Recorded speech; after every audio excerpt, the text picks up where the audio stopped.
Bienvenue sur Nexus, le magazine le plus rebelle dans ce monde de mensonges qu'on essaie de nous imposer. Justement, on va pouvoir parler de mensonges et de vérité. On va parler des coulisses du journalisme. On va parler d'où vient la corruption, de la collusion entre la science et le public, le privé parfois. Et on va aussi parler de politique. C'est un petit entretien d'été aujourd'hui avec notre chroniqueuse Laurence Vaky, qu'on a eu quasiment toute l'année dans nos lives du vendredi soir. Bonjour Romain. Salut Laurence. Et qu'on va pouvoir aujourd'hui, on s'est dit qu'on allait faire un entretien un petit peu plus long pour prendre le temps justement de voir d'où vient le mal et vers où on peut aller, de parler un petit peu des coulisses. Juste avant qu'on commence, je vous rappelle, le magazine Nexus est en kiosque, on est directement en librairie et sur nexus.fr. Et n'hésitez pas à venir le 5 septembre pour les 25 ans de Nexus. C'est à Paris, au théâtre du Gymnase. Et vous pouvez prendre vos places à partir de 30 € sur nexus.fr. Merci d'être avec nous. Place à l'entretien.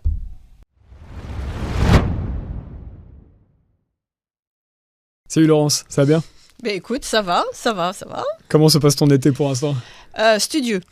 Wow. Je suis en écriture avec la tension que c'est, parce que chaque jour, je me dis, est-ce que je vais réussir à écrire ce chapitre ? Est-ce que je vais trouver les mots pour à la fois vulgariser, mais pas simplifier, parce que simplifier, c'est un peu de la propagande. Hein. C'est comme ça qu'on fait de la propagande c'est sur l'écologisme.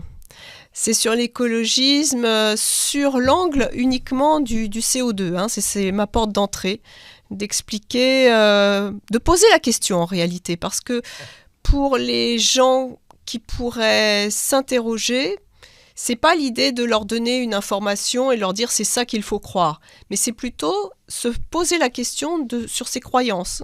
Et sur les informations que l'on a, est-ce que les informations dont je dispose me permettent d'être certain de ce qui est ? Moi, je crois vraiment aussi au terrain, mais comme en Nexus, on a déjà parlé, cette confrontation de nos sens par rapport à ce qui est. Le CO2, on pourrait se dire, ça va pas nous donner d'informations plus que ça. Oui, mais comme on a fait l'amalgame entre climat et météo, la météo, on y a accès. On a accès, on peut remarquer, on a eu beaucoup de chaleur. À un moment donné, on nous a dit « Ah, alerte, réchauffement climatique, attention et tout ». Puis là, ça fait une semaine qu'on a plutôt de la fraîcheur, voire de la pluie. Oh, il n'y a plus d'alerte. Comment ça se fait ? On ne nous fait pas une alerte inondation ou quoi que ce soit. Là, donc, on peut comprendre par ce terrain-là, sur lequel on a accès, qu'il y a quelque chose de l'ordre d'une instrumentalisation. Et toi, ce que tu dénonces beaucoup, justement, c'est l'instrumentalisation politique et médiatique autour de ce sujet-là. C'est les gens qui te disent ce qu'il faut penser et ce qu'il faut penser dans un objectif, soyons clairs, de taxation, notamment. C'est intéressant. C'est ce que dit Christian Gérondeau, qui est un ancien haut fonctionnaire, écrivain aujourd'hui, et qui parle du fait que, justement, on nous met que les mauvaises informations, on nous donne même plus les bonnes informations au niveau de l'écologie ou de l'environnement. Christian Gérondeau, pour la petite histoire, parce que moi, ma conscience, par rapport à cette situation, a été en 2006. En 2006, dans mon quartier, j'en ai déjà parlé lors de chroniques, on est très servi dans mon quartier à Paris, on a commencé à casser tout un tas de trottoirs. Et de ces trottoirs, empêcher le stationnement, avec ce diktat qui était ne plus stationner, ne plus circuler en voiture. Et à l'époque, le premier livre que j'ai lu sur le sujet, c'était un livre de Christian Gérondeau en 2007, qui parlait « L'écologie, une arnaque ». Et comme il était évidemment sur la voiture, puisque c'était quand même Monsieur Sécurité routière, et à l'époque, à la FNAC, il était en tête de gondole. Je ne suis pas persuadée qu'aujourd'hui, on mettrait son livre en tête de gondole. Donc, Monsieur Christian Gérondeau, il y a une attache par rapport à ça, parce que c'est vrai que c'est lui qui... Et d'ailleurs, j'ai relu son livre donc, pour l'écriture, donc un livre qui a 18 ans, que j'avais lu il y a 18 ans, et il y a beaucoup de choses dont je n'avais pas pris conscience, même à la première lecture. Il parlait déjà beaucoup du CO2. Il faut savoir qu'à l'époque, au niveau du CO2, il croyait au lien entre... Il croyait par rapport à son travail d'ingénieur, donc, et par rapport à ce qu'on lui avait dit, il pensait qu'il y avait un lien entre CO2 et réchauffement, mais par contre, il ne voyait pas en quoi ça pouvait être un problème en France par rapport à nos taux d'émissions qui étaient très, très inférieurs à d'autres pays comme les États-Unis et la Chine. Et au fur et à mesure, il a évolué parce qu'il a fait son enquête pour s'apercevoir qu'il n'y avait absolument aucun lien. En tout cas, assurément, ce n'est pas le CO2 qui déclenchait un quelconque réchauffement climatique. Donc toi, tu penses qu'il n'y a aucun problème environnemental? Je ne parle pas de réchauffement climatique, enfin pas que. Tu me penses qu'il n'y a aucun problème environnemental aujourd'hui? Non, c'est bien ça, entre guillemets, le problème, justement. C'est que ce réchauffement climatique a pris toute la place et que tout ce qui est la pollution, et notamment quand j'ai rencontré Benoît Ritaud et que je vais revoir par rapport à l'élaboration du livre en cours, je lui dis c'est quoi la pollution? Benoît Ritaud, il faut rappeler, qui a notamment qui dirige notamment l'association Climato-Réaliste, qui a aussi écrit Le mythe climatique en 2010, qui a écrit là encore, alors comme on fait cette interview, j'ai pas le titre en tête, mais sur la mystification, c'est un mathématicien. Donc il a écrit sur la mystification écologiste, son dernier livre. Du coup, Benoît Ritaud, alors je dis du coup alors que je dis toujours qu'il faut arrêter de dire du coup, c'est devenu un tic de langage désormais. Moi je l'ai à fond ce tic. Oui, c'est incroyable comment on absorbe sans s'en rendre compte et après on se dit tiens ça revient alors que ça devient, oui c'est un peu agaçant. C'est comme les celles et ceux, mais bon ça c'est encore autre chose. Mais c'est pareil, c'est des tics de langage. Pour ton prochain livre. Voilà, je sais pas, mais bon. Enfin, bref. Et donc du coup j'ai perdu le fil. Donc par rapport à Gérondeau qui a pris conscience, oui. Donc je lui pose la question, mais alors pour toi, quelle est la pollution? Et lui me parle des pollutions que notamment cite Gérondeau, c'est-à-dire la cuisson avec le bois dans les pays sous-développés qui effectivement créent pour le coup des morts. La pollution, elle peut aussi être... C'était quoi rappelle ton exemple? Par exemple, je suis dans certaines zones défavorisées et au lieu de cuire avec du gaz ou maintenant à induction, etc., en fait, c'est du feu de bois. Et je fais la cuisson de bois et toutes ces émanations donnent effectivement des pollutions et des morts, un grand nombre de morts. Et c'est pour ça que c'est quand même assez extraordinaire de priver ces gens des énergies fossiles, parce qu'avec les énergies fossiles, ces morts n'existeraient pas. Et là, c'est plus où qu'il y a ce problème-là? C'est en lien avec la pauvreté, oui.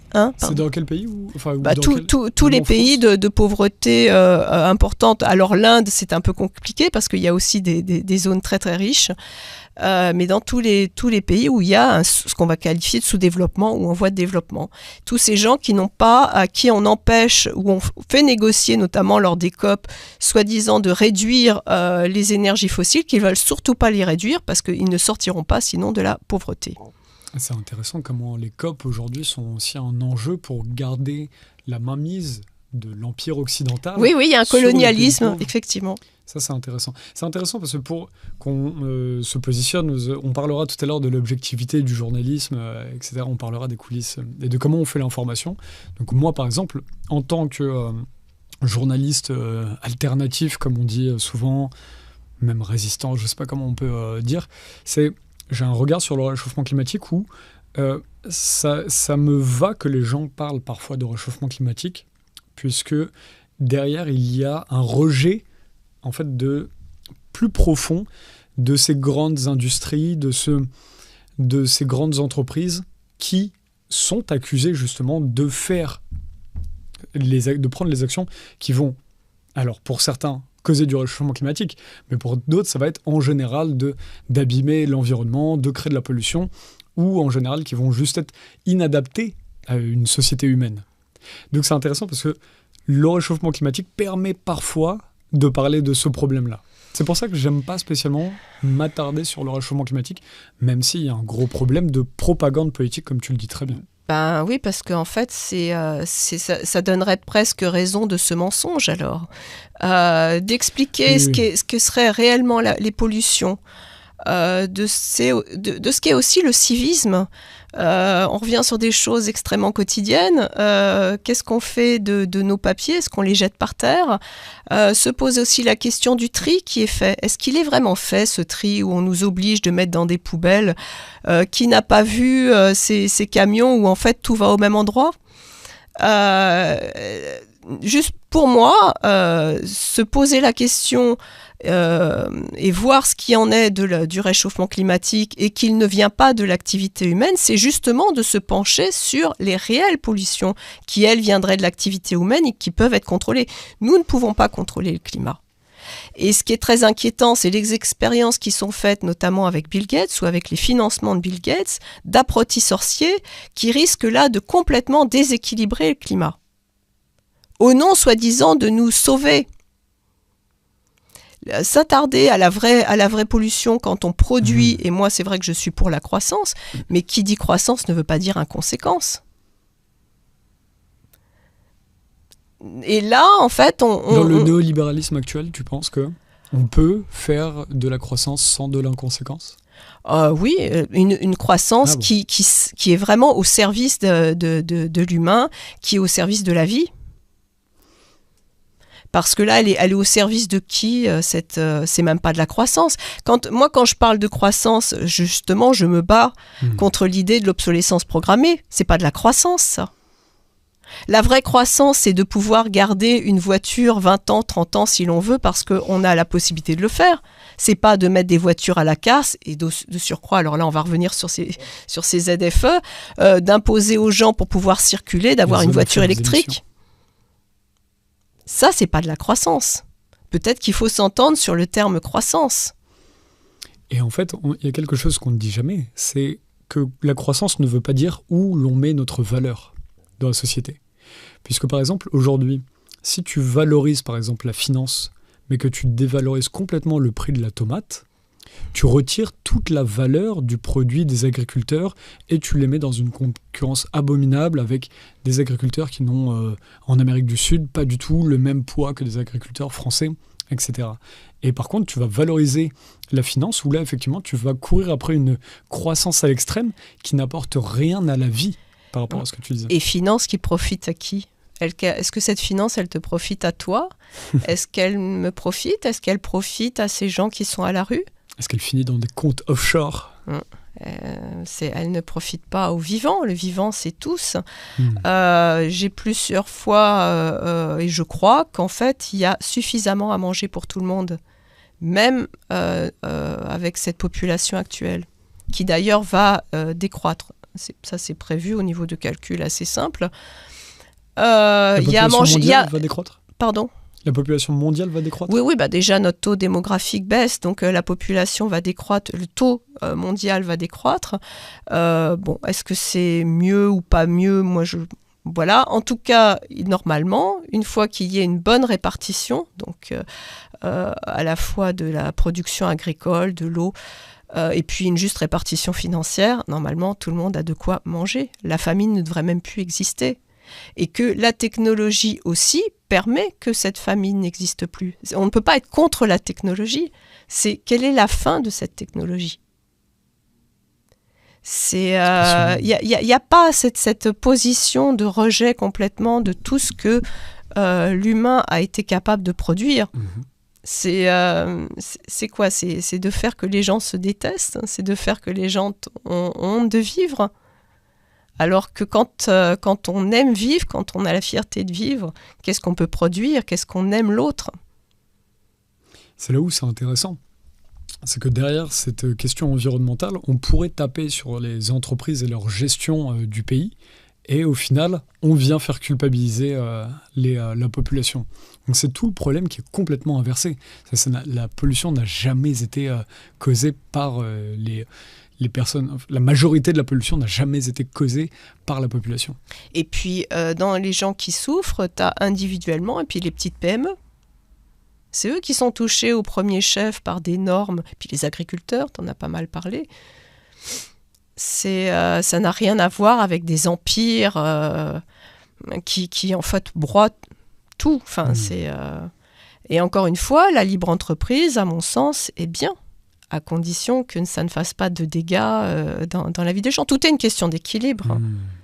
Mais on nous force, je ne sais pas si on nous force, en fait on nous force à empêcher les gens de réfléchir, à empêcher de se poser des questions, ça c'est bien la philosophie, de se faire poser des questions, à rester dans une certaine ignorance ou à croire, bon on l'a vu là dans les conflits, d'être dans un mode binaire pour ou contre. Ah ben non, je suis contre la croissance. Ah ben je suis pour la sobriété heureuse, nous a-t-on dit. Comment la sobriété peut être heureuse? Et sobriété par rapport à qui? T'as pas lu Pierre Rabhi, toi? Oui, mais il a été un peu instrumentalisé aussi. Ah, oui. Mais ça veut pas dire qu'il y a un message qui n'est pas intéressant derrière. Alors là, on aurait très, très longues discussions là-dessus. Le terme sobriété heureuse, on a presque l'impression de croire qu'on ne dépend de rien, on n'a besoin de rien, et que avoir besoin de quelque chose peut-être serait dépasser nos besoins fondamentaux. Mais c'est la philosophie d'énormément de spiritualité asiatique, où les gens sont parfois une gestion, un calme beaucoup plus grand que celui qu'on a en Occident. Oui, mais si tu veux, il faut revoir dans quel contexte l'on vit. Justement, un ami me parlait de ce film Anouk l'Esquimau, qui disait que ce peuple, à l'époque, donc un film de 1920, était heureux. Leur objectif dans la vie, c'était de chasser. Ils risquaient d'en mourir, ils avaient une espérance de vie très faible, mais ils étaient heureux. Toi qui étais en Inde, sans doute vas-tu me confirmer qu'on voit beaucoup d'enfants avec beaucoup de sourires. Oui, comme les enfants. Oui, partout, mais peut-être pas nos enfants à la période du Covid, mais en tout cas des enfants heureux et même des gens heureux alors qu'ils n'ont rien. Oui, mais c'est pas la même chose d'avoir rien quand tout le monde n'a rien que d'avoir rien parmi des gens qui ont beaucoup. Je te confirme que les adultes en Inde sont en général beaucoup plus souriants et même vivants, en étant beaucoup plus démunis que ce qu'on voit en France, pas que à Paris, dans toute la France. Voilà, peut-être aussi il y a ce rapport de comparaison. Pourquoi avoir moins quand les autres ont quelque chose et ce quelque chose qui leur permet d'avoir un certain pouvoir. Avoir de l'argent, ça te donne quand même un pouvoir de faire des choses.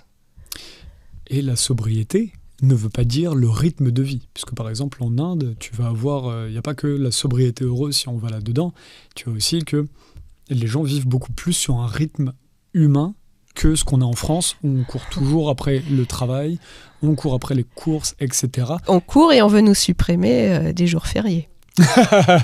C'est combien ils ont dit? 2 pour l'instant, mais on a eu, rappelle-toi, 2003, Raffarin, c'était lundi de Pentecôte, parce qu'on devait payer, parce que nos anciens avaient subi, soi-disant à cause de nous. Il y a toujours ce langage culpabilisateur, l'été 2003, la sécheresse. Rappelons que déjà les hôpitaux étaient mal gérés. Peut-être que le problème, il vient de là aussi. Voilà, donc alors ça n'a pas bien pris cette histoire de lundi de Pentecôte, mais qui était déjà un jour férié. C'est de la communication politique. C'est de la communication politique, mais c'est pas innocent. C'est pas tellement 2 jours qu'il te serait obligé de payer ou qu'il ne te serait pas payé double quand tu travailles, parce qu'il y a aussi cette notion-là. C'est surtout, la fête de la victoire qui t'est retirée et ce lundi de Pâques, fête religieuse. C'est pas un hasard qu'on touche à ces jours-là. Tu te rends compte? Retirer le jour qui, normalement, nous permet de fêter la victoire contre le nazisme. Oui, donc c'est étonnant. Ouais. C'est inquiétant. Qu'est-ce que ça veut dire pour toi? Je sais pas. Qu'est-ce qu'on pourrait supposer d'une victoire qui a permis de libérer la France, avec un De Gaulle que les Américains n'aimaient pas beaucoup d'ailleurs. Comment dire qu'un pays existe encore quand il ne fête pas une de ses victoires? Oui, la victoire de 14-18 est préférable dans l'histoire à l'état profond que la deuxième. Oui, mais enfin, il n'y a plus beaucoup de combattants, me semble-t-il. Ça, c'est pas leur problème. Les combattants, c'est le peuple. Ouais, Victoria, c'est souvent les bourgeois. peut-être que, je sais pas, c'est pourquoi retirer une victoire? Et puis le côté religieux, puisque tu parlais de rythme, moi je trouve très très bien la fée électricité qui nous permet effectivement, là par exemple, de faire cette émission et tout, qui permet de lire la nuit, qui permet de travailler la nuit. Quand il n'y a pas cette électricité, quand il n'y a pas cette technologie, si un jour on a ce fameux blackout, hein, donc qu'on nous annonce, les rythmes de vie, mine de rien, sont beaucoup plus tranquilles aussi. C'est-à-dire que ces technologies nous amènent... tiens, là, on va voir avec Internet, on va voir avec le tout numérique. On est censé... on a un rythme de vie beaucoup plus pressant. On est censé pouvoir être là 24 heures sur 24. La vie privée n'existe plus puisqu'on peut t'appeler sur ton téléphone au niveau professionnel. C'est... Tout ce que nous apporte la technologie, qui n'est absolument pas à condamner, il doit y avoir la conséquence, et non pas l'inconséquence, de ce que ces technologies nous apprennent. Alors, pour retrouver peut-être ce sourire qu'ont des gens qui n'ont rien, parce que nous, on a peut-être beaucoup, en tout cas si on calcule au niveau quantitatif, mais au niveau qualitatif, nous perdons. Alors moi je suis pour conjuguer les « et ». Je pense qu'on peut gagner à la fois avec une technologie bien gérée et avec au niveau quantitatif et avec l'art de vivre au quotidien, donc qui est du qualitatif. C'est un objectif. Alors, c'était intéressant de parler de ces sujets-là. On a évoqué plein de sujets hors micro, donc on sautait un petit peu du coq à l'âne, mais il y a un moment tu me parlais de politique. Donc on va pas forcément citer les noms parce que c'est le monde politique qui est un petit peu très décevant aujourd'hui. Et tu disais quelque chose d'intéressant, c'est que tu parlais avec un élu et qui te disait qu'il était obligé de prendre des décisions à l'extrême. Tu as dit cette phrase, je l'ai notée: dès qu'on est dans la nuance, on ne fait plus rien passer. Ben oui. Genre, qu'est-ce que ça décrit du monde actuel, cette phrase-là? On a l'impression qu'on vit à coups de slogan pour pouvoir convaincre. Et de communication politique. La communication politique, dès qu'on est dans la subtilité, dès qu'on est... ça ne fonctionne pas. Il faut impressionner, mais c'est aussi ce qu'on fait aux gens. On leur dit pas là moi je suis évidemment sur l'écologisme en ce moment, mais l'idée n'est pas justement de conjuguer les « et ». L'idée c'est soit le binaire, hein, soit pour, soit contre, hein. C'est comme ça qu'on nous décrit certains conflits, hein. Il faudrait être pour Israël ou contre Israël. Bon. Et au niveau politique, c'est pareil, sur tous les sujets. Il s'agit de dire c'est soit ça, et toujours dans l'extrême. On a l'impression qu'il faut à chaque fois choquer, il faut faire peur aussi. Et c'est un peu à force de crier au loup, finalement, plus on va crier au loup, plus on fait des alertes inquiétantes, plus ça anesthésie aussi la pensée. Mais là, c'était par rapport aux particules fines, on ne va pas rentrer là-dessus, mais expliquer que les particules fines sont un polluant ce qu'elles ne sont pas, un polluant immédiat à effet immédiat, mais au lieu de dire que c'est la façon dont le seuil d'alerte est mal placé qui pose problème, on préfère dire que pourquoi vous voulez les voitures électriques? Parce que les voitures électriques aussi émettent des particules fines. C'est pas le problème. C'est pas le problème. C'est qu'est-ce qu'est la pollution de particules fines. Et ça, de ce que m'a dit ce politique, si je le dis, ça passera pas. Je pourrais pas faire reculer sur les ZFE. Puisque le système des ZFE, c'est quand même d'obliger les gens, pas forcément à l'électrique, mais d'acheter un nouveau modèle. Et puis les gens, au bout d'un moment, quitte à acheter un nouveau modèle, prendront l'électrique où on va pas nous embêter, où ça va durer un certain temps. Sauf que c'est pas ce problème-là des particules. Donc, ils préfèrent la communication politique théâtrale à l'extrême, coup de poing, plutôt que la vérité. Voilà, une communication politique coup de poing. D'abord parce que, alors je sais pas comment ça se passe quand ils sont en vacances, comment se passent les lois, à mon avis. Peut-être qu'en fait, on va être un peu tranquille, mais quoique. Mais l'idée, c'est que les députés aussi ont tellement de dossiers qu'il faut quelque chose, le simplisme dont je parlais, c'est pas de la vulgarisation qu'ils lisent, c'est des idées simplistes. C'est oui ou c'est non, point. Oui, on approuve ou on rejette. On approuve, on rejette, c'est comme ça qu'on convainc, c'est comme ça aussi qu'on fait partie d'un groupe politique. Donc il n'y a pas de réflexion sur les conséquences. Et puis il n'y a surtout pas de vision à moyen terme ou à long terme. Enfin, c'est vrai que la politique, elle n'est pas forcément moyen terme ou long terme. Enfin, un peu plus les députés, quoique. Tu as bien fait de reparler effectivement de ce problème de particules fines et des voitures électriques, parce qu'on a oublié de parler de ça tout à l'heure sur la partie écologie, du coup, que tu connais bien. C'est ça, par contre, il faut le dire, on en a peu parlé, mais c'est là où la communication politique devient complètement abominable. Les voitures électriques polluent énormément. Elles ne font pas, et c'est là où la douille arrive, c'est qu'elles ne font pas de réchauffement climatique, mais elles polluent par l'exploitation de cobalt, de lithium, de coltan, ou dans laquelle on ne parle pas des enfants, par exemple au Congo, qui vont mourir. On n'a pas les chiffres de ça. Il n'y a pas de recensement fait. Il n'y a pas de... On ne demande pas au casque bleu d'aller voir là-bas combien d'enfants meurent dans ces mines. Et c'est là où c'est fascinant. Alors oui, ça aide au réchauffement climatique. Par contre, ça fait tout le reste de pollution. Alors, ça aiderait au réchauffement climatique si les énergies fossiles amenaient le CO2 et si le CO2 créait le réchauffement climatique, ce qui n'est pas le cas. Donc là, ça m'aide juste. En fait, c'est marrant parce que ceux qui se battent contre... Non, pardon, vas-y, je dirai après. Mais effectivement, cette histoire de batterie, sans compter le côté proprement pratique de recharger, il faut savoir que pour recharger ces batteries, il faudrait qu'il y ait tout un tas partout de zones pour recharger. Quand vous mettez de l'essence dans votre voiture, ça prend 10 minutes. Là, c'est 1h30, 2 heures. Enfin, c'est absolument ingérable. C'est-à-dire que rien n'a été prévu, ça n'a aucun sens et ça n'a d'autant plus aucun sens que le thermique ne pollue pas. Enfin, ne pollue pas dans une utilisation normale avec les situations, enfin la technologie des filtres pour le diesel et tout. Donc c'est une opération commerciale. Et on pourrait se dire que les ZFE, c'est un booster commercial des voitures électriques. Faut bien rappeler aussi que l'ancien président qui a été soi-disant s'est démis tout seul, donc Tavares, trouvait que la voiture électrique c'était une folie. Donc la voiture électrique, même un constructeur, un ancien directeur qui serait parti tout seul, mais je pense qu'on l'a aidé. D'ailleurs, il y a une polémique sur Google dessus. Donc Carlos Tavares était absolument contre l'électricité, la voiture électrique est considérée comme une folie. Bizarrement, il ne dirige plus le groupe. Et bizarrement, il est évincé dans la foulée. Et il est évincé dans la foulée de cette...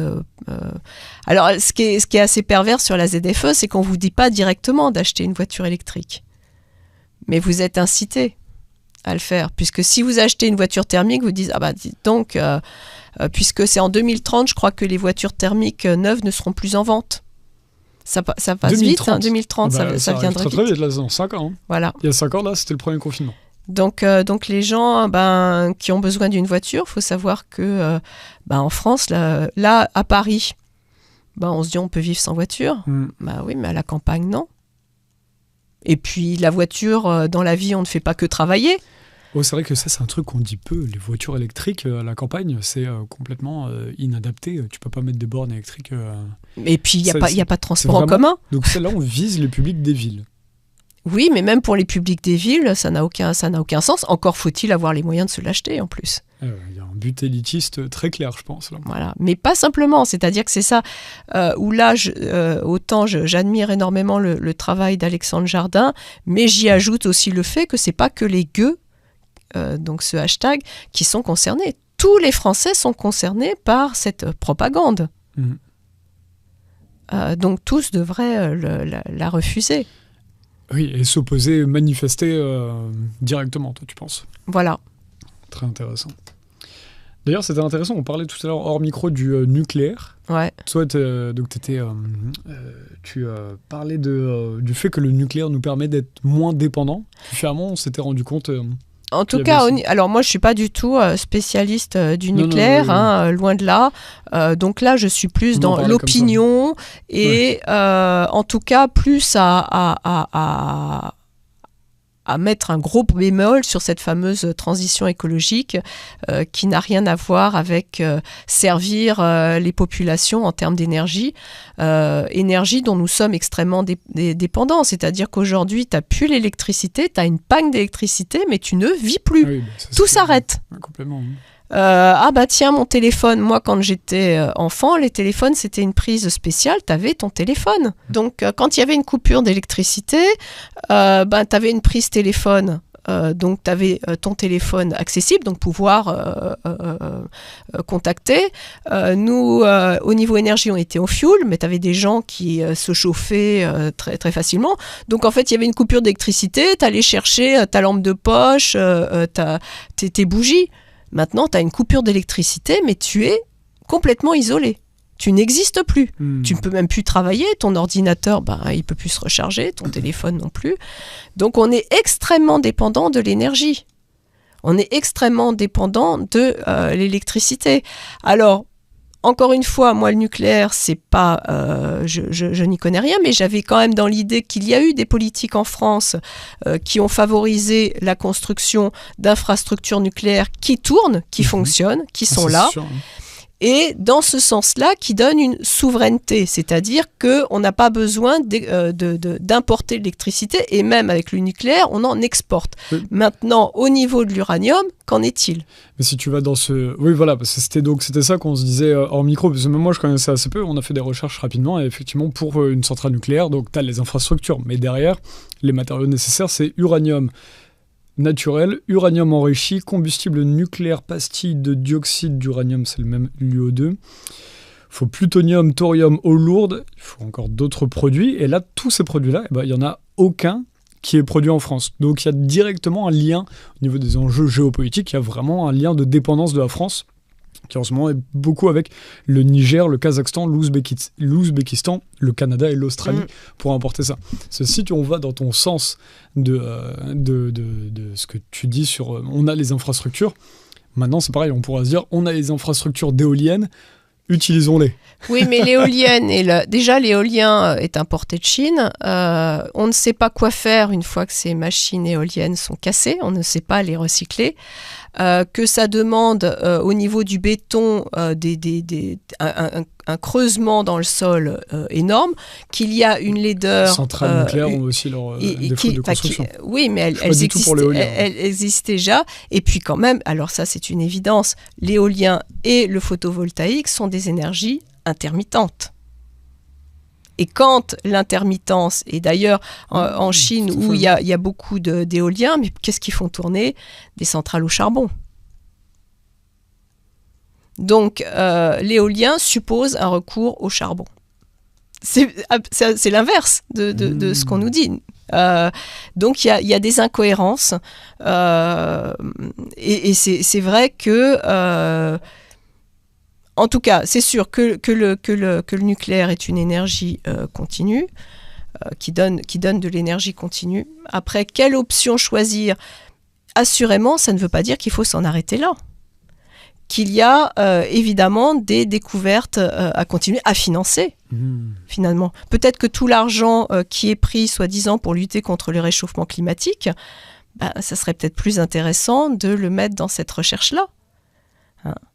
C'est ça qui est intéressant dans le monde d'aujourd'hui, c'est qu'en fait, on ne sait même plus, comme toute nouvelle découverte qu'il pourrait y avoir, le grand problème, c'est qu'on a des politiques complètement malveillants et des entreprises qui sont prêtes justement à tout pour la rentabilité. Immédiate, donc. Immédiate ou à court terme, tu as raison.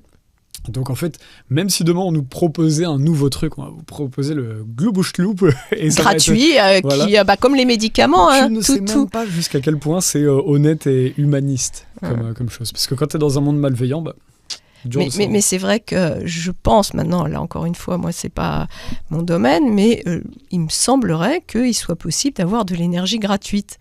C'est comme les plantes pour la médecine. Est-ce que c'est le sujet de l'énergie libre ? L'énergie libre, sans doute. Mais moi, je suis partant. Est-ce qu'on peut avoir un pays suffisamment solide pour l'imposer et faire cette distribution ? Mais tu vois, par exemple, t'avais fini ? Oui. Tu vois, par exemple, la Saint-Tropez, c'est incroyable, c'est sur un autre sujet, mais au niveau de l'agriculture. La syntropie, c'était quelque chose qui reprend des techniques ancestrales d'agriculture, juste mélangées avec quelques moyens de ce qu'on a aujourd'hui et les connaissances qu'on a maintenant.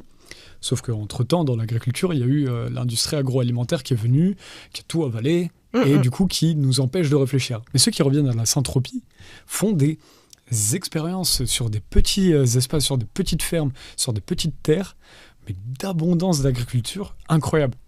On n'est pas spécialiste, mais Nexus est allé en voir quelques-uns, et il y a des cas qui marchent où effectivement, tu ne peux que voir sur le terrain, aller voir ce que font le collectif Joala, par exemple, et c'est fascinant.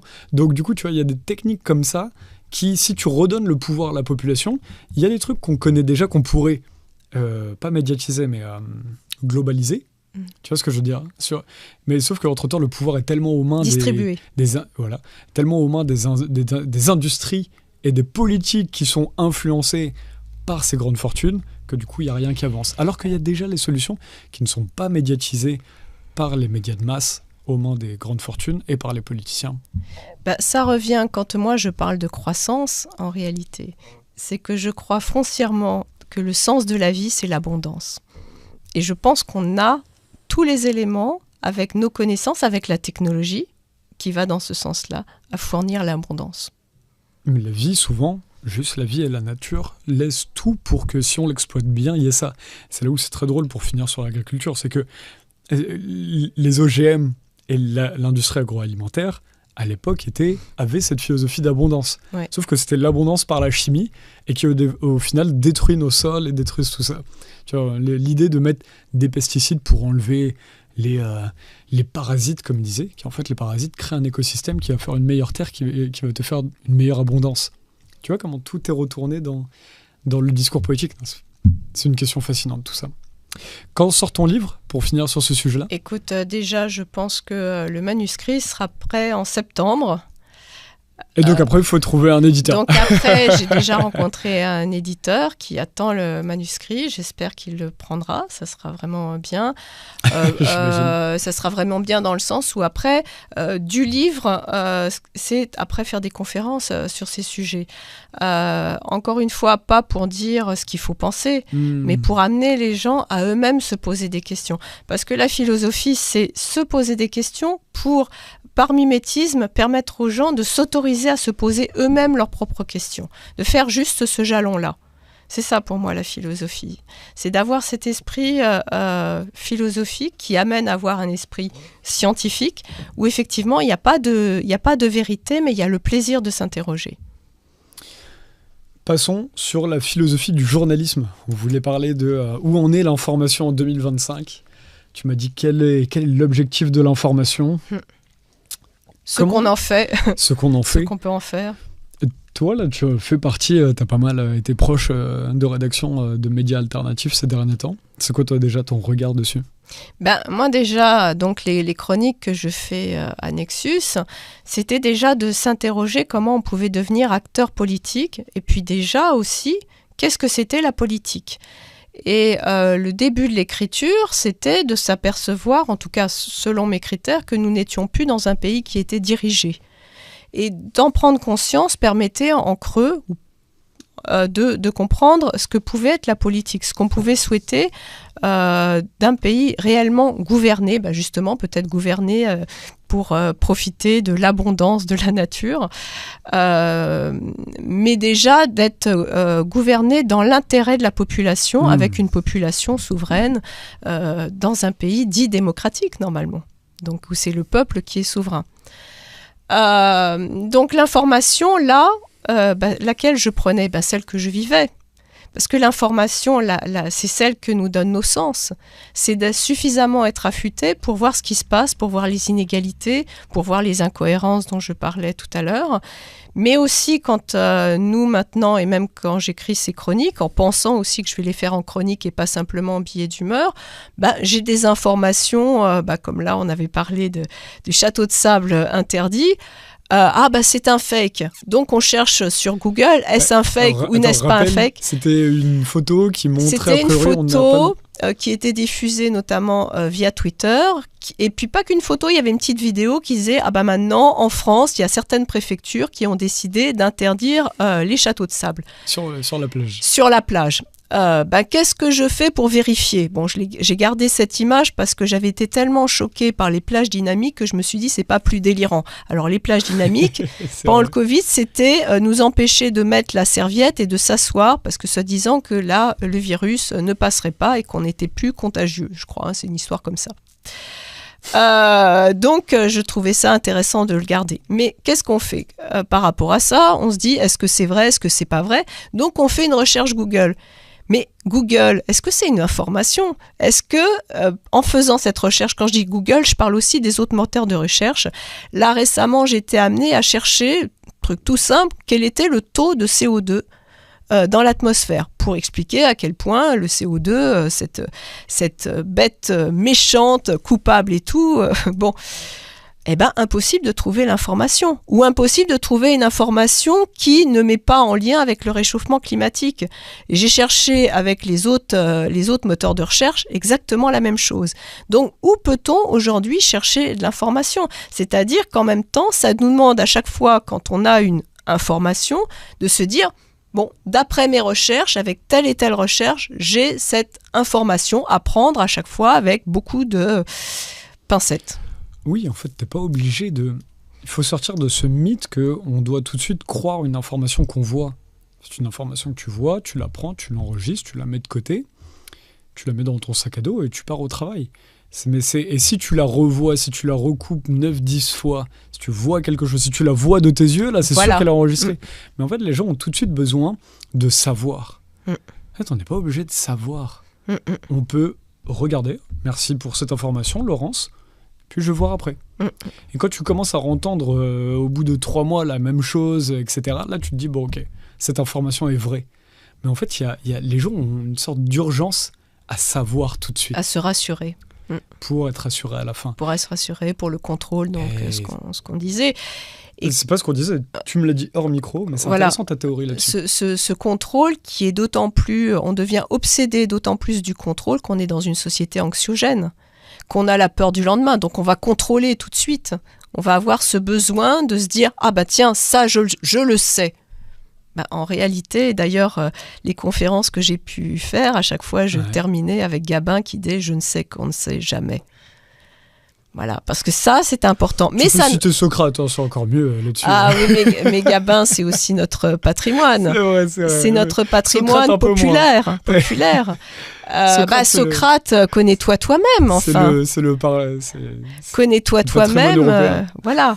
Se connais-toi toi-même, c'est aussi s'aimer, c'est aussi s'accompagner, c'est aussi remettre en doute. On sait quand on se côtoie que ce qu'on a pensé à un moment donné, ça va évoluer en fonction d'un contexte. Donc on ne sait pas une chose une fois pour toutes.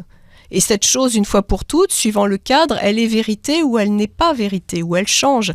Et c'est là où c'est intéressant de s'intéresser à la science, c'est que, donc je parlais de la réfutabilité, donc mis en place par, expliqué par Karl Popper, donc un philosophe de science, qui dit que paradoxalement, une hypothèse est scientifique parce qu'elle peut être réfutée, elle peut être remise en question, et suivant le cadre, ce qui est vrai dans tel cadre n'est plus dans l'autre. En revanche, toute propagande, tout sophisme, lui, ne sera jamais remis en question, puisque les propagateurs de ces vérités, on trouve toujours une façon de dire qu'ils ont raison. Qui trouve toujours une façon de dire qu'ils ont raison? Par rapport... Pas la population. Non, par rapport à ceux qui propagent des vérités. Le créationnisme, par exemple, le créationnisme qui prétend qu'il n'y a pas eu de Big Bang, que d'ailleurs même le Big Bang peut être mis en question, le créationnisme est une fausse science, une pseudo-science, qui est un sophisme. Puisque de toute façon, ils auront toujours raison. Une hypothèse scientifique, tu ne peux pas avoir toujours raison. Et c'est là où l'esprit scientifique est intéressant, c'est d'avoir ce recul, et qui revient étonnamment sur le journalisme, qui est « j'ai telle information, elle apporte quelque chose par rapport à telle source et tout, mais elle n'est pas la vérité absolue ». Passionnant. Donc en réalité, on peut être tous, j'espère, à la fois philosophes, à la fois l'esprit scientifique, ce que normalement on devrait apprendre à l'école. Et puis apprendre à douter et avoir le plaisir de douter. C'est pour ça que appeler en dénigrement des gens climato-sceptiques, c'est très étonnant quand même. Le scepticisme, c'est la base. Se poser des questions. Alors pourquoi ça serait interdit de se poser des questions ? C'est devenu un gros mot. Bah ouais, mais attends, c'est quand même incroyable. C'est quand même inquiétant des gens qui ne se posent plus de questions. Enfin, peut-être les robots peuvent ne plus se poser de questions. Il y a des mots comme ça que le pouvoir a réussi à prendre et à légitimer, oui, ou à légitimer. Comme par exemple le zèle, c'est devenu un défaut de faire bien son travail. Il y a des gens l'ambition. La dernière fois, quelqu'un à France Travail qui me disait qu'il avait été, il me racontait l'histoire de personnes qui ont été licenciées pour avoir fait du zèle. Parce qu'ils informaient dûment les chercheurs d'emploi. Donc tu vois, il y a plein de trucs comme ça, comme ce que tu dis. C'est intéressant. Le sceptique, effectivement, c'est devenu... c'est pas bien de douter. Et on se disait hors micro, c'est vrai que là, ce que tu dis, c'est une science ne devient vraie que quand elle est remise en doute. Quand elle peut être réfutée. Réfutée. Oui. Donc ça veut dire qu'elle est une véritable hypothèse. Et si elle était réfutée, elle permet de se poser d'autres questions et de trouver d'autres hypothèses qui seront peut-être validées, mais validées par quelque chose de fondamental qui s'appelle le réel. C'est-à-dire qu'une théorie scientifique n'est validée que quand elle est confirmée par le réel. Si le réel ne la confirme pas, ça reste une hypothèse scientifique, mais qui est à retravailler. Et là, on revient sur tous les sujets dont on a abordé depuis tout à l'heure, parce que le consensus scientifique, c'est complètement... C'est un oxymore. C'est complètement con. En fait, il n'y a pas d'autre terme. Parce que du coup, c'est vraiment de se dire, non, on n'a pas le droit de douter parce qu'il faut un consensus, parce qu'on s'appuie sur la science, sauf que du coup, la science ne peut être vraie que si elle peut être réfutée. Donc, c'est complètement un cercle. Et bah oui, alors j'espère que désormais, quand on dira aux gens consensus, ils se disent « Oh, bah non ». Mais on a fait la même chose pour le Covid, qu'il y avait un consensus. Alors, entièrement. C'est tout le temps. On l'entendait tout le temps. Donc, c'est pas parce que les scientifiques ne sont pas d'accord entre eux qu'une information est fausse ou qu'une donnée est fausse. On est au-delà du vrai et du faux. Ce qui donne des zones, je ne sais pas comment on dit, les autres entre-deux, la nuance. Il n'y a pas de certitude. D'ailleurs, fondamentalement, au niveau du climat, par exemple, il n'y a pas de certitude. On ne peut avoir de prédiction. Les modèles informatiques, qui soi-disant nous disent la réalité, ne peuvent prédire ce qui est. D'ailleurs, on a vu, je crois que normalement, on devrait être... il me semble que New York devrait être sous l'eau déjà. Je ne sais plus quelle prédiction il y a eu, tout un tas de prédictions catastrophistes. Donc, les modèles informatiques qui peuvent... encore une fois, la technologie, super.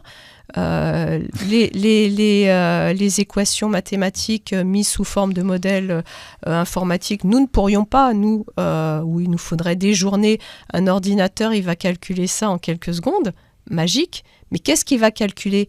Quels paramètres on rentre dedans ? Encore une fois, là on revient aussi au choix, les sélections qualitatives des paramètres qui vont être mis, en sachant aussi que on ne sait pas. On est dans l'incertitude. Et ça, c'est bien. Et c'était intéressant, parce qu'on citait Socrate tout à l'heure. Et sur ta théorie de l'anxiété sur l'information, elle est fascinante, ce que tu nous as dit tout à l'heure. Parce que du coup, cette envie de contrôle, le fait de vouloir savoir une information tout de suite, moi, il y a des fois des gens qui me demandent « Ah, Romain, tu en penses quoi de ça tout de suite ?» Et je suis en mode « Mais je sais pas. » Ou des fois, moi, je pose juste des questions, et après, les gens me disent « Je suis d'accord avec toi. » J'ai juste posé un truc là, je suis même pas d'accord avec moi-même. Juste, on prend le temps de réfléchir. Et en fait, l'anxiété nous enlève... la capacité de jugement, l'écoute. Nous enlève la patience de... Ah oui, ouais. Elle nous enlève la patience de juste se dire « J'ai pas besoin de savoir tout de suite. » Et Socrate, c'était ça dont on disait. Parce que quand Socrate, justement, disait « La seule chose que je sais, c'est que je ne sais rien », lui, il voulait juste réfléchir, et ça lui a enlevé l'urgence de savoir. C'est fascinant, ça. Et ça te permet aussi d'avoir un regard neuf sur ce qui est.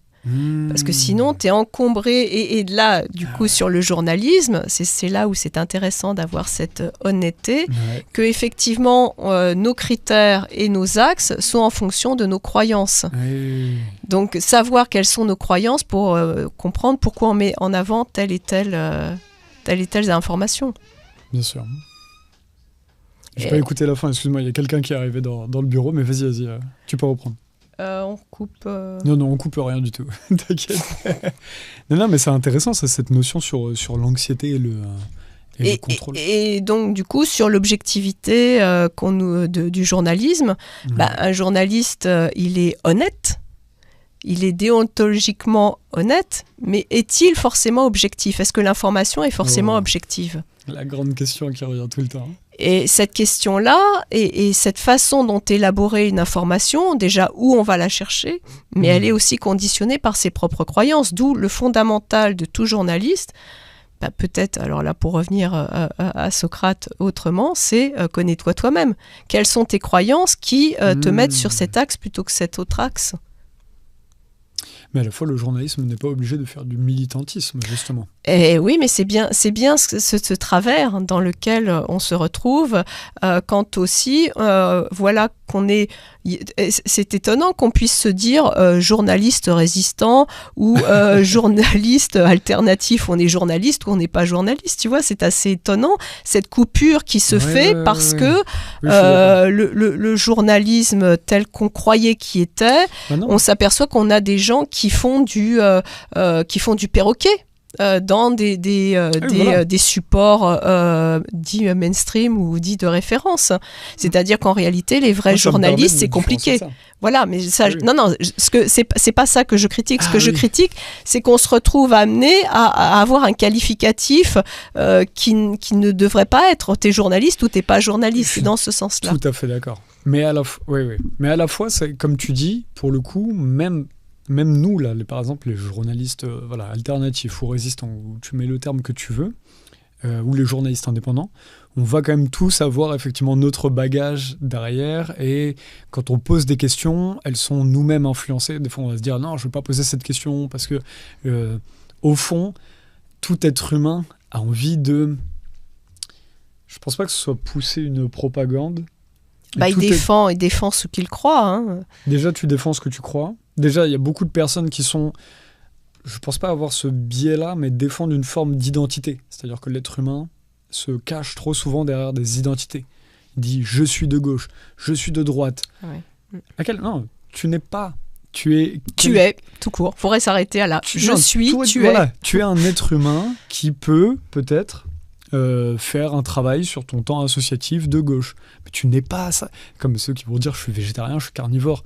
Tu n'es pas ton régime. Non, tu manges. Tu vois ce que je veux dire. Mais je suis. Voilà. Alors là, s'il y a bien la place à la philosophie par rapport à ça, c'est bien de reprendre ce qu'est l'identité et ce qu'est l'être.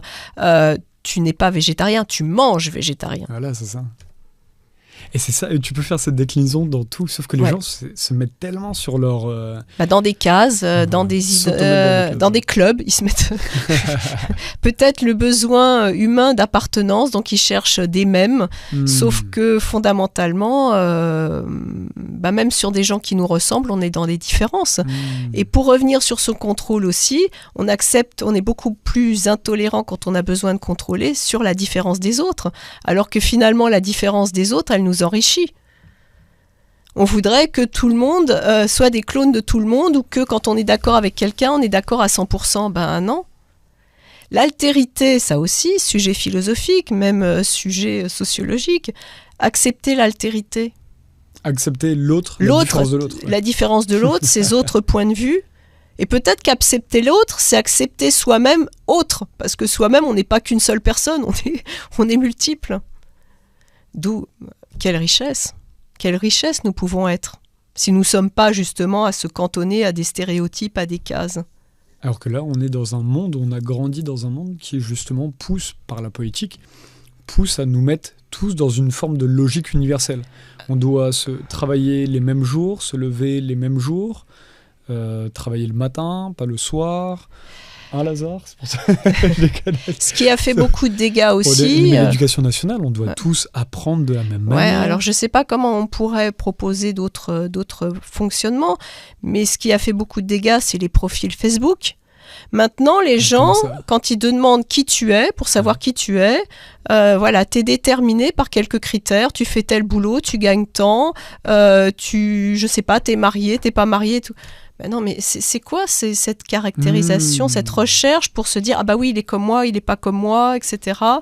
Le besoin d'appartenance va au-delà de ces critères simplistes qui sont, encore une fois, du quantitatif. C'est-à-dire du quantitatif ? Qui se chiffrent ou qui n'ont aucun trait avec le hasard, qui n'ont aucun trait avec l'incertitude. Dire ah bah t'es marié, alors t'es marié. Voilà, on ne sait pas si t'es voilà, il faut que tu rentres dans cette case. T'as tel âge, donc t'es telle génération, donc je sais plus maintenant, il y a les milléniums, les machins et tout. Paf. Donc X, Y. Donc si t'es telle génération, tu penses comme ça, tu consommes comme ça, waouh. Alors je parle même pas du wokisme qui est un hyper-identitarisme. C'est-à-dire, ah bah là, si tu as telle tendance sexuelle, alors tu es comme ci, comme ça, tac, tac, tac, tac, tu aimes telle couleur, tu vis comme ça. C'est quoi ça ? On devient presque des programmes, enfin on suppose qu'une personne devient un programme informatique. Et surtout que LGBTQIA+, ça ressemble plus à une interface, à un nouveau logiciel. Là, on sait plus. Qu'une communauté humaine. Qu'une communauté humaine, non, c'est... C'est intéressant. D'ailleurs, ce qui est assez intéressant aussi, c'est que normalement, le wokisme, donc l'idée d'être éveillé, supposé justement se multiple, et on s'est servi de ça pour être sur un réductionnisme en réalité. Et un communautarisme. Et un hyper-communautarisme voilà, qui isole en réalité. C'est fascinant ça. Mais du coup, l'objectivité du journaliste, est-ce qu'on peut être journaliste et être objectif ? Ça, c'est la grande question. Il y en a qui, pour beaucoup, certains ont globalement fait... Il n'y a pas trop ce mythe-là en France, dans le sens où tu as des rédactions de gauche, des rédactions de droite, et ça, je trouve ça déjà... Ça, c'est stupide, parce que là, tu vois, c'est intéressant. C'est-à-dire qu'on te manque, on te vend une subjectivité qui, en fait, n'existe pas. Parce que derrière... Tu vas avoir peut-être des rédacteurs en chef qui vont être de droite ou de gauche, mais tu as une telle précarité dans le métier que les gens sont obligés parfois, la plupart des gens... je ne serais pas étonné, je ne vais pas parler de ce que je ne connais pas, mais dans les rédactions où j'étais passé dans le passé, je veux dire, tu avais des gens qui étaient là depuis 20-30 ans et tu avais les rédactions, les directions qui avaient changé de main entre-temps. Donc en fait, le journaliste, il veut d'abord travailler dans son endroit, il veut pas s'embêter à changer de rédac, tout, sauf quand c'est des jeunes. Et donc, tu vas avoir un truc où peut-être que le gars au Figaro, qui est par exemple marqué à droite, en fait, est de gauche et n'a juste pas envie de quitter sa rédaction.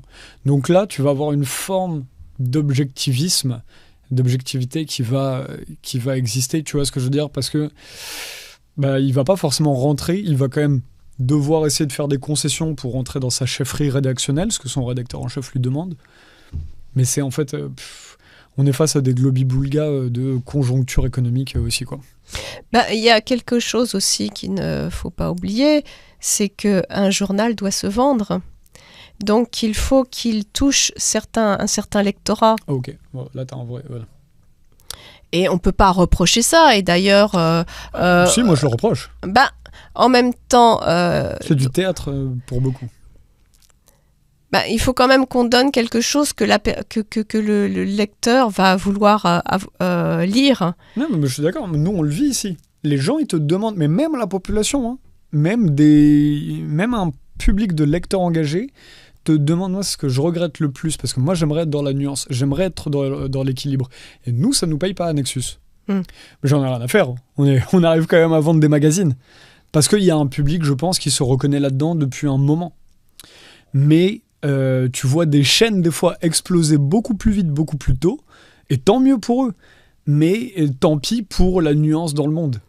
Parce que ces chaînes-là, que je ne nommerai pas tout ça, parce qu'on bosse avec eux et tout ça, et c'est bien d'avoir cette ère des médias libres dans tous les cas. Mais il faut reconnaître que pour beaucoup, ils ne sont pas dans la nuance.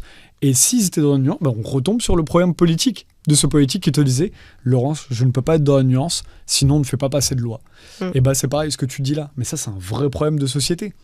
Parce que même les lecteurs ne disent pas « Bravo, vous êtes dans la nuance équilibrée ». Non. Par contre, ils achètent direct, parce qu'on retombe aussi dans le problème d'anxiété.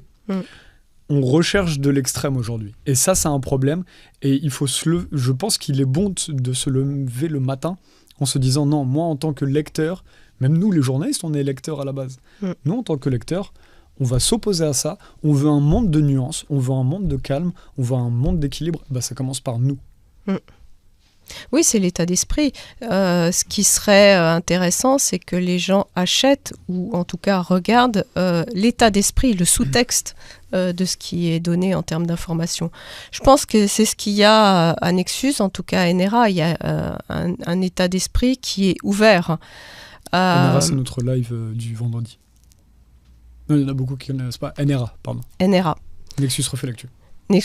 D'ailleurs, Nexus refait l'actu. Donc, refaire l'actu, ça veut dire que toute actualisation, enfin, toute actualité, mon Dieu. T'inquiète. C'est l'été. Ça veut dire que toute actualité, il n'y a pas une seule information. Toute actualité est à revoir, à rechercher les tenants et les aboutissants. Il n'y a pas juste, d'ailleurs, le nombre de fois, et il y a ça aussi, d'ailleurs, dans la recherche scientifique, dans les articles scientifiques, tu as un titre qui dit quelque chose, et quand tu regardes à l'intérieur, c'est pas la même chose. Oui, complètement, ouais. Donc, pourquoi ? Parce qu'on veut que la personne lise à l'intérieur, mais ceux qui lisent à l'intérieur, mais parce qu'il y a beaucoup qui lisent que les titres. Donc, il faut... c'est une tête de gondole, quoi. Sauf que la tête de gondole, elle n'informe pas. La tête de gondole, elle te dit... En fait, elle te donne un prêt-à-penser. Elle fait de toi un perroquet. Et donc, tu finis par engranger tout un tas d'informations réduites. Et puis finalement, qu'est-ce que tu sais ? Parce que ce qui est intéressant aussi dans une information, que ça soit là, par rapport à l'écologisme, par rapport à ce qu'on a vu du Covid, c'est comment toi, tu réfléchis sur ta vie. C'est comment ce qui se passe, ce que tu en fais. Si tu comprends comment qu'une information, c'est pas tout noir ou tout blanc, tu te perçois d'ailleurs, tu n'es plus tout noir ou tout blanc. Tu vois cette variabilité. Une information qui est donnée avec subtilité te permet d'être subtil. Si tu veux juste quelque chose qui tape du poing sur la table, qu'est-ce que tu deviens, un bourrin qui veut des informations bourrins.